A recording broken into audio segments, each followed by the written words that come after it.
your passion for writing? It's a very good question. I don't know if I ever really recognized it full on. I think I more recognized my desire to feed myself and have clothes at some point. I grew up, I didn't have any particular skills. I never felt there was anything I was really good at, and I enjoyed reading. I like storytelling, and so I realized that I wasn't going to work in an office. I couldn't work at a 9-to-5 job. I had to do something, and why not follow the thing that I really enjoyed most, which was storytelling. And at the beginning of your career, you wrote for the hit show Martin. Yeah. How did you land a job as writer of that sitcom? Well, I'd gone out to Los Angeles in probably, I guess it was the early 1990s, and there was just sort of an explosion of sitcoms on television. Fox was still a fairly new network, and it started UPN, and there was also, at that time in the early 90s, there was a move towards television that was more focused on people of color. So you had Martin and the Fresh Prince of Bel-Air and things like that. So it was just an opportunity. It was good timing. It was fortuitous timing. It certainly wasn't a plan on my part, but it really was being in the right place at the right time, and then finding a way to present my work to some people. And I was very fortunate to land a job on the Martin show, and really grew from there. Writing in television is a wonderful opportunity. There's so many things you learn beyond writing, you know, how to work with actors and directors and the other artisans that are involved in putting a show together. So I found it to be a very good way to learn, and if you want to learn, there's always an opportunity to find something else to know a little bit more about. And it's just the philosophy that I carry forward in my work. Well, I still watch Martin, by the way. That's kind of sacred in our household. Yeah, it was a great show. Martin was so amazingly funny. Now, what I loved about him working with him, he was a real student of comedy. You know, you would see his stand-up, and that was a particular kind of comedy, but he knew all comedians and knew comedic films, and would talk about, oh, I remember one time Jerry Lewis did something like this, and I want to do that. And I was very impressed by that he was not one thing. He loved what he did. He loved the people who had come before him, and I think that's very, very important, to have an anthropological approach to whatever it is you do in life, and to know all of those things that have come before you, to be a student of them, and then try to evolve based on the things that you've learned over time. Now, of course, everybody knows you as a screenwriter and a director, but Not everybody. I walk around a lot of people seem to not know who I am, so it's okay. Well, I know who you are. Yay! Thank you. You have written several books within a span of 20 years, and one of them is a comic book called The American Way, which you released in 2006. What is the inspiration behind that book? A lot of it was just, I have two boys. They're obviously younger back in 2006, and you just don't see superheroes of color. You don't see a lot of them. They are out there. Not enough of them, and there are not enough of them that, in my opinion, had a particular point of view. Or comic books, I mean, they're a great space to talk about things that, because they're fantastic, because they're not rooted in our reality, I think that oftentimes they're actually a really good space to talk about very real things, because people tend to not take direct offense, because it's just, well, it's science fiction, it's fantasy, and so you can delve into issues. So I wanted to write a story about what it would be like to have the first black superhero in the 1960s, when America was going through so much change and turmoil. The concept of a person of color having nearly unlimited power, and how people would, you know, if we had enough trouble dealing with people of color just as flesh and blood human beings, how would you deal with someone who was amazingly gifted? So it was very fortunate to have a publishing house called Wildstorm to publish it, to give me a lot of latitude and what it was about, and it turned out really, really well. Have you thought of adapting The American Way into a movie? I have. You know, making movies is not easy in any regard, and obviously to make a film like that, it's a large financial outlay, but I don't, you know, I wanted to write it as a graphic novel because I wanted it to be a graphic novel. It was never, oh gee, this is something I want to repurpose and make a film. It's definitely some subject matter that I'd like to continue working with and find ways to exploit in other ways, because the character is interesting, the subject matter is interesting, and I just like working outside of necessarily one discipline in particular. If I'm doing a television show, I love it, but I think about, well, wouldn't it be nice to do a film right about now? If I'm doing a film, I think about, you know, I haven't written a book in a long while. It'd be great to go back into that. I just love to write and I love to tell stories. So I definitely would love to do more with American Way, but I don't feel like the next logical step is necessarily to have to make it into a film. Well, speaking of science fiction and black superheroes, I used to run downstairs every Saturday and watch Static Shock.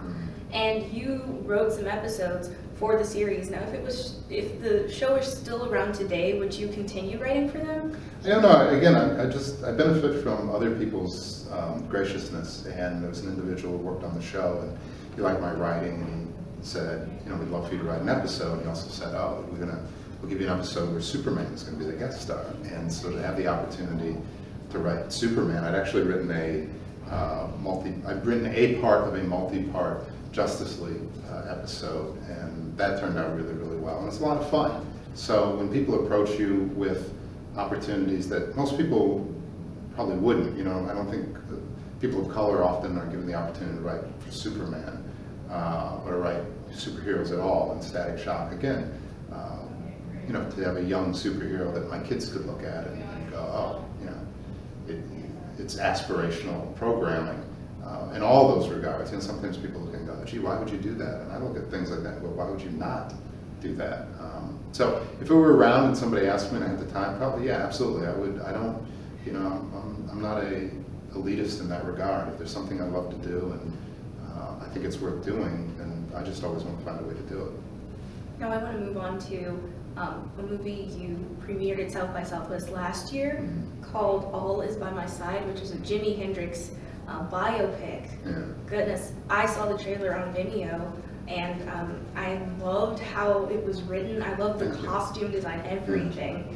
When did you start writing All Is By My Side? I probably started working on that in about 2006 or 2007. It's an idea that I had for a good long while. I just wanted to tell the story of 1 year in the life of Jimi Hendrix.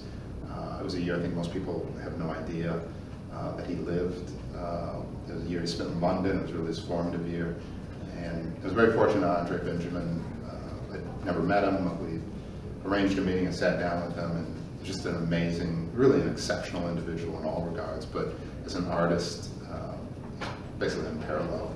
And to have someone like that want to get involved with filmmaking and really embody the real essence of Jimi Hendrix, it was, you know, I hope the film was well written, I hope it was well shot, but it's spectacular just for Andre's abilities. No, was he the person you wanted to initially play? There was Andre was the first person I really thought of, and once I met him, I could not consider anybody else. I mean, there are any number of really talented performers out there. I think they all could have done very interesting work, but for me, there's nobody who could do what Andre did. He's just a singular talent. The role was perfect. Honestly, the resemblance between he and Jimmy is so close. I was like, wow, I actually believe it. His acting was really great along with his movie, along with his music. So, good job on that. Thank you. But I give all the praise and credit to Andre. He's just as I said, he's a singular performer. Congratulations on your Academy Award for 12 Years a Slave. That movie gets me super emotional. Yeah. But how did Solomon's story affect you personally? I hope that it's made me a more patient person, and you realize what, not just Solomon, but really millions of Americans were forced to endure, and what they did endure, and the fact that Solomon could write a memoir like that and largely write it vacant of bitterness and hatred. It really makes you think about your place in the modern world. There are still so many indignities that people of color are visited with on a daily basis, but at the same time, we have so many opportunities. We have an opportunity to speak out against injustice. So if individuals like him can survive and thrive, if they can go on and do good works, then I hope and pray that I can just be a little bit more patient during the day, be a little bit more understanding of the people around me and people who I don't know. I can hopefully advocate more for things that I believe should change, in big ways and small ways. So I hope it's changed me. I hope it's changed a lot of people, because that's what these stories are about. I don't think a film or one story can change the world, but if we all change just slightly as individuals, that's every time that we're exposed to things that are provocative, that are emotional, that are challenging, then yeah, there's room to go. With all of us, there's room for improvement, and I hope that I've improved in working on that film. I want to talk a little bit about Red Tails. While directing that film, you found out about an uncle who worked with the Tuskegee Airmen. Yeah. How did that experience change your views on your family history? Well, my mother's brother had been a Tuskegee Airman, and he, never talked about it much. And we, even as I started working on the film, I wanted to ask him questions about it. He didn't want to talk about it. And then we got a little concerned. It was like, was he really a Tuskegee Airman? Did he just say that he was, and maybe he wasn't? And that, you never want to be faced with something like that with, a family member, particularly when you're working on a film. But I'd gone to a gathering of the airmen, and one of them had the roles of pilots who'd actually been part of the program, or beyond pilots. I mean, this was a whole community of servicemen, mechanics, doctors, everything. It was it was segregated, so you had to have all of these individuals that would go into forming an air wing, and that was also pretty remarkable because we think of the Tuskegee Airmen, we think of the pilots, but every part of that unit had to be serviced by people of color who were not allowed to fight in a non-segregated military. So he had the roles. We went through it and we found my uncle's name. And it filled me with pride that, first of all, that, it wasn't something that he just made up, but that he had been part of the program, that he had served, that I did have a connection in some regard with what was going on in the story, and it really made me want to redouble my efforts to do everything I could to tell a story that was honorific to these gentlemen and their lives. I really love Red Tails. Every time I see it, my little brother has an aviator jacket. He wears it and pretends to be in a fighter plane. That's wonderful. Movies have a great impact on younger children. I know Static Shock had an impact on me, just as Red Tails has an impact on my younger brother. And it's so amazing that you're behind all of this genius. It's very nice of you to say. I mean, I've been blessed with opportunities. I have the opportunity to do the things that I love in service to a larger audience. It's provided every nice thing that I have in my life personally. So it's not often people get to do what they love that other people recognize, hopefully the value in the work that you do, and that you get to go home. You get to go home at all to something that's provided by the work that you've accomplished. So I'm fortunate. I'm blessed despite myself, and I hope that in the years I have left I can continue to offer up things that are meritorious to an audience. I want to talk about American Crime, which is the series you have on ABC now. Well written. Was that series inspired by the recent reports of police brutality, or was this an idea that you had developed earlier?